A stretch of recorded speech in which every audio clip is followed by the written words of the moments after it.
une surexploitation des ressources naturelles qui engendre la vulnérabilité des écosystèmes au changement climatique. Ainsi, couplé à la pauvreté et à la croissance démocratique, qui constituent véritablement des risques aujourd'hui que le Sénégal est exposé. Donc l'idée du projet part de ces enjeux en matière de défis qu'il faudrait relever dans un contexte des changements climatiques. Ça, ce sont les études qui l'ont révélé. Mais au-delà des études, je pense que nous sommes des humains. Il y a des preuves du temps qui témoignent certaines réalités dans certaines zones d'intervention. Qu'en est-il par rapport à ces preuves? Aujourd'hui, il y a certaines localités du Sénégal, telles que la réserve de biosphère du Ferlo, qui est une zone de prédiction de l'élevage, qui est aujourd'hui marquée par une perte de biodiversité et la rareté des ressources en eau. Ça, ce sont des preuves du temps qui l'ont véritablement dit. À cela s'ajoute un autre écosystème, qui est la ville et le plateau de Thiès, qui est marqué par un phénomène d'érosion qui engendre des ruissellements. Ça, je crois que les gens ne vont pas censer à ne pas le dire.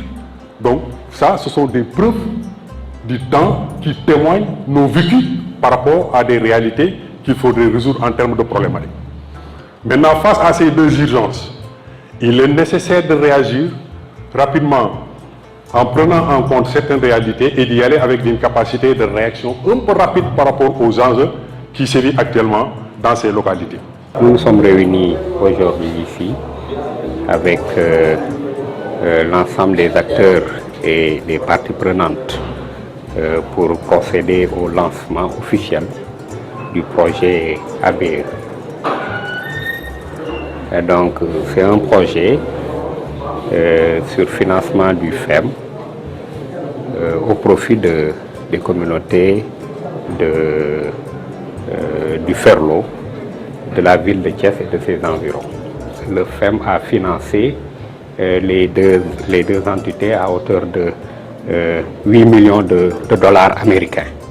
Donc 8 millions de dollars américains, c'est une grosse manne financière qui est à même de nous permettre véritablement d'atteindre les objectifs que nous nous sommes fixés véritablement dans le cadre de ce projet-là. Ce projet-là est exécuté par le PNUD et l'UICN, mais à cela d'intéressant que l'agence sénégalaise de la Grande Muraille Verte a été identifiée, en tout cas a été comme partenaire d'exécution et donc comme agence d'exécution de ce projet. Donc à travers le PNUD, pour le compte du PNUD et de l'UICN, l'agence est chargée d'exécuter ce projet-là et donc c'est pour ça que nous avons beaucoup d'espoir parce que l'agence a fini de s'implanter au Sénégal et dans tous les territoires et a fini de nous donner entière satisfaction.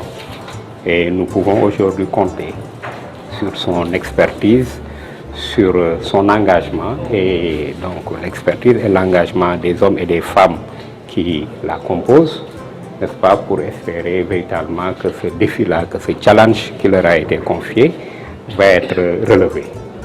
Donc ce projet va viser essentiellement à renforcer les écosystèmes, n'est-ce pas, au niveau du Ferlo et à lutter contre le phénomène des inondations dans la ville de Thiès et dans ses environs, à travers un certain nombre d'actions, d'activités qui vont être menées. Parce que vous l'avez tous suivi, tous les acteurs aujourd'hui sont là, se sont mobilisés parce qu'ils ont compris l'importance que ce projet-là a aujourd'hui en tout cas pour la prise en charge de cette préoccupation majeure. Ce type de projet, comme l'a rappelé le directeur de cabinet, sont aujourd'hui assez essentiels pour les communautés et les écosystèmes. Je pense qu'on n'a plus besoin de rappeler un peu l'impact des changements climatiques au niveau local. Nous avons l'habitude de dire que les conséquences des changements climatiques sont d'abord vécues par les communautés au niveau local. Et c'est tout l'intérêt de développer des stratégies à l'endroit de ces communautés pour leur permettre de développer leur résilience et de s'adapter à ce phénomène. qui prend de plus en plus d'ampleur. Et à côté de ces communautés, nous notons aussi une dégradation des écosystèmes. Dégradation des écosystèmes due principalement à ce phénomène, mais aussi à l'action de l'homme. Combiner ces deux actions combinées font que nous notons de plus en plus de pertes de biodiversité, de pertes d'espace culturel, et c'est tout le sens de développer des initiatives pour aider ces communautés à s'adapter et aussi les écosystèmes à mieux résister à ce phénomène climatique. Et les études que nous avons menées depuis 2019 pour préparer ce projet ont montré qu'il y a urgence d'intervenir à ce niveau, en amont, pour un peu freiner ce phénomène qui aujourd'hui cause ces désagréments au niveau de la ville de Thiès. Notre objectif, c'est de développer une trame verte autour de la ville de Thiès.